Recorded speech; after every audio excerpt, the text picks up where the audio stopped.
Ready? He will also be honored as a budding mathematician and win the Eager Beaver Award. Let's give him a round of applause.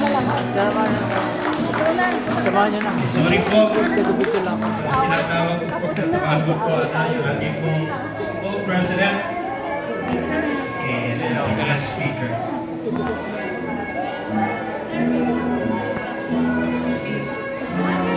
Sige po, dapat dalawa na kayo.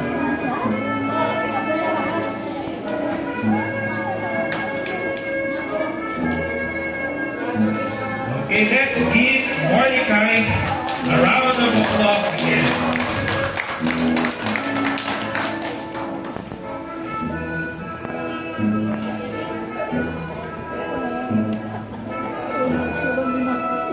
Next, we have Amara Isabel Picay, also an academic excellence awardee with high honors and recipient of the World Beaver Award and the Golden Heart Award. Golden Heart.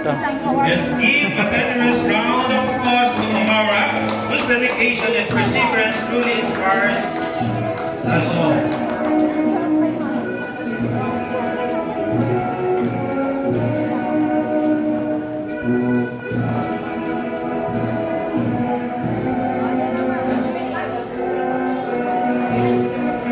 Our next awardee is Johan C. recipient of the Triple Soul Award. Johan's love for God is the true meaning of a triple soul, spreading joy wherever he goes. Let's give Johan a round of applause.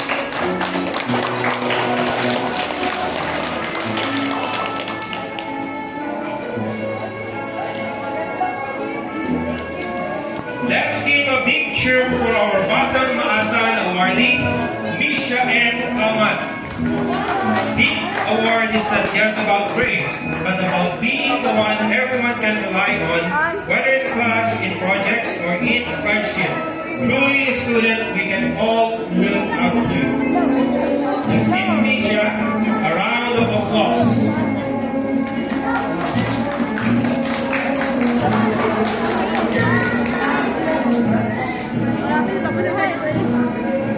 Next in line is Nathan Yanal Kitalang, a recipient of the Nifty Award.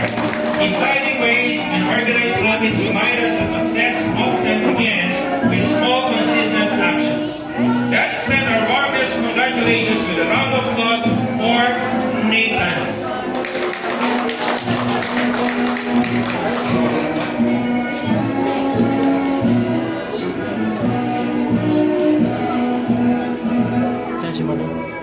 Oh, yan mali. Once again, let us give our great three achievers a big round of applause. Now we proceed to the grade 4 awardees. Grade 3. An academic excellence awardee with high honors, we recognize